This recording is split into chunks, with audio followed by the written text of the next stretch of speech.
ఇప్పుడంటే అందరు AC function హాల్లు convention సెంటర్లు బుక్ చేసుకొని పెండ్లీలు పేరంటాలు వేసుకుంటారు గాని 30 ఏళ్ల కింద ఇవన్నీ ఎక్కడికి ఇంట్లో లగ్గం కుదిరిందంటే ఇంటోళ్ళు చుట్టాలంతా కలిసి పందిరేసుడు పెండ్లి పందిరి అల్లుడు కాగితాలు కత్తిరిచ్చి గుంజల కత్కబెట్టుడు ఇట్లా నపరో పని అరుచుకుంటుండే.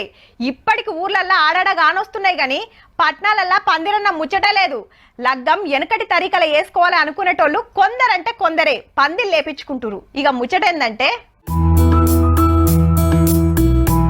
ఇటు ఈ అక్క అటు అన్న కొబ్బరి మట్టలకున్న ఆకులు కట్ చేసుడు అక్కలంతా కూకొని అల్లుడు. వారెవ్వా దబ్బ దబ్బ ఏమన్నా అల్లుతున్నారా? హౌ పెళ్లి పందిరే. ఇగిటు అమ్మలు కూకొని బొమ్మలు తయారు చేస్తున్నారు. ఈ అక్క చూడుర్రి చూస్తుండగానే శిల్క ఎంత ముద్దుగా తయారు చేసిందో.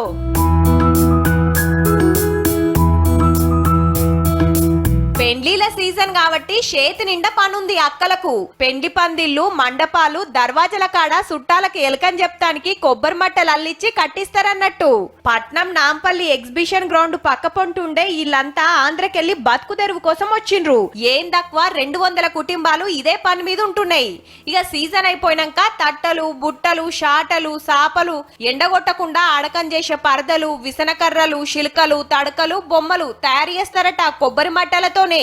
మేము 10 సంవత్సరాలు 15 సంవత్సరాలు బట్టి ఇక్కడే ఉన్నాం. పెళ్లిళ్ళ మేటలు తగిలినప్పుడు చేస్తాం. పెళ్లిళ్ళ మేటలు అయిపోయిన తర్వాత ఎదురు బొంబాయి వరకు చేస్తాం. బుట్టలు చిలికలు ఏమి కావాలి అన్ని దొరుకుతాయి మా దగ్గర. మీకు కావాల్సిన ఏమైనా ఐటమ్లన్నా. అక్కలకు రోజుకు 600 ఎటు పోవట సీజన్ లా. చిన్న చిన్న వస్తువులు తక్కువ ఉండేటట్టు పెండ్లికి ఒక్కరోజు ముందు ఆర్డర్ ఇస్తే చాలు. ఎక్కువ కావాలంటే నెల రోజుల ముందే బుక్ చేసుకుంటే ఓ రోజు ముందే డెలివరీ ఇస్తారట. పందిరేయమంటే సుతేస్తారట. ఒక్క బుట్టకు అరగంట రోజుకు 15-20 వేస్తారట. పందిళ్ళైతే ఒక్కొక్కరు 2-3 అల్లుతారట. ఈ పళ్ళు కాయలు పెట్టుకుంటారు. ఎంగేజ్మెంట్లకైనా పెళ్లిళ్ళకైనా పసుపుతలకైనా సరే పుట్టినరోజులకు కూడా స్వీట్లు హాట్లు అన్ని పెట్టుకోవచ్చు. కొబ్బరి మట్టలన్నీ ఆంధ్రాకు పోయి తోటల కంచెలి ఇట్లా ట్రాలీలో వేస్తారు. ఆడ ఒక్కదానికి 30 రూపాయలు పడితే ఈడ ఇళ్లకు 100-150 అమ్ముతారట. పందిళ్లు తయారైనాక తీసుకుపోయి డెలివరీ ఇచ్చొస్తారు. మీరు ఎప్పుడు ప్లాస్టిక్ వాడడం కాదు, పువ్వులుగా డెకరేషన్ కోసం ఇలాంటి వరకు పచ్చదనం కోరుకోండి. మేము కూడా ఈ బతకాలని పచ్చదనం వల్లే.